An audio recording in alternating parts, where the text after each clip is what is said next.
Assalamualaikum warahmatullahi wabarakatuh. Selamat pagi. Perkenalkan, nama saya Iwayan Sandi Saputra dengan NPM 214111067. Di kesempatan kali ini, saya akan menjelaskan atau mempresentasikan tentang sebuah studi kasus yang berjudul Penentuan Prestasi Belajar Menggunakan Metode Fuzzi-Mandani. Saya, Iwayan Sandi Saputra, akan menjelaskan lebih lanjut. Sebagai pendahuluan, logika Fuzzi merupakan konsep dasar dari sistem Fuzzi yang bisa digunakan untuk melaksanakan perhitungan terhadap suatu variabel input berdasarkan value kesamaran. Dalam teori ini, himpunan samar dinyatakan dalam derajat keanggotaan dan derajat dari kebenaran, sehingga sesuatu bisa dikatakan sebagai benar dan sebagai salah dalam kurun waktu yang bersamaan. Prestasi harus selalu meningkat seiring berjalannya waktu, supaya tidak ketinggalan zaman. Maka dari itu, pendidikan harus selalu ditingkatkan, salah satunya dengan kecerdasan buatan. Dalam perancangan sistem yang akan dirancang, pemilihan kelas peminatan menggunakan metode Fuzzi-Mandani. Konsep dari Fuzzi-Mandani. Di dalam konsep Fuzzi-Mandani diperlukan kriteria-kriteria tertentu dan nilai bobot setiap kriteria untuk melakukan perhitungan sehingga akan didapat alternatif yang terbaik untuk menentukan kelas peminatan. Mana yang lebih cocok berdasarkan nilai akademik yang diperoleh.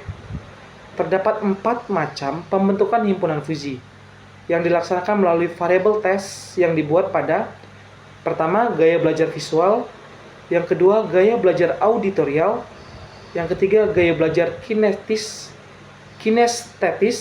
dan yang terakhir, prestasi belajar. Proses penentuan. Yang pertama ada proses input, di mana gaya belajar visual, gaya belajar auditorial, gaya belajar kinestetis digabung menjadi satu. Yang kedua, proses pengolahan data dengan ketetapan Fuzzi-Mandani. Output, menentukan prestasi belajar untuk penempatan kelas peminatan, mana yang lebih cocok berdasarkan nilai akademik yang diperoleh. Implementasi penentuan.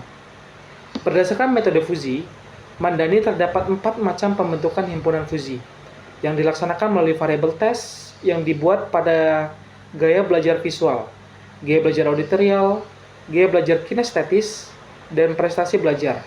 Dengan demikian, melalui himpunan Fuzzi dan range dapat dilakukan parameter penelitian himpunan.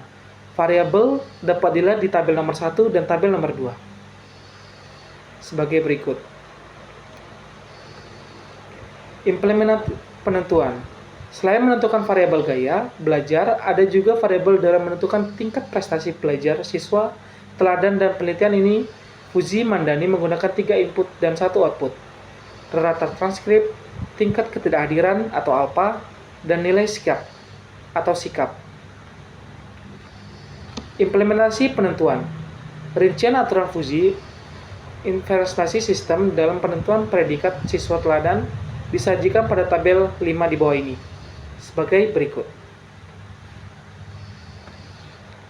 Kesimpulan yang dapat kita ambil adalah, dari hasil ini, kesulitan dalam mengamati prestasi dan keteladanan siswa.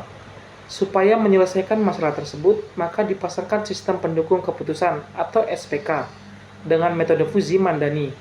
Metode Fuzzi ini lebih tepat daripada secara manual karena tidak memakan waktu yang lama. Fuzzi ini lebih tepat daripada secara manual karena tidak memakan waktu yang lama. Fuzzi Inference System atau FIS dengan metode Mandani bisa digunakan dalam menentukan murid teladan berdasarkan nilai rata-rata rapor, nilai absensi atau alpha, nilai sikap, dan pengujian terbesar adalah 3,0 dan masuk. Klarifikasi atau klasifikasi murid teladan dan menggunakan metode Fuzzi memandani hasil yang didapat lebih akurat daripada metode peramalan yang mendapatkan error yang lebih besar, mudah untuk digunakan karena sesuai dengan kriteria-kriteria yang akan digunakan. Sekian yang dapat saya sampaikan. Saya Iwayan Sandi Saputra mengucapkan terima kasih dan sampai jumpa.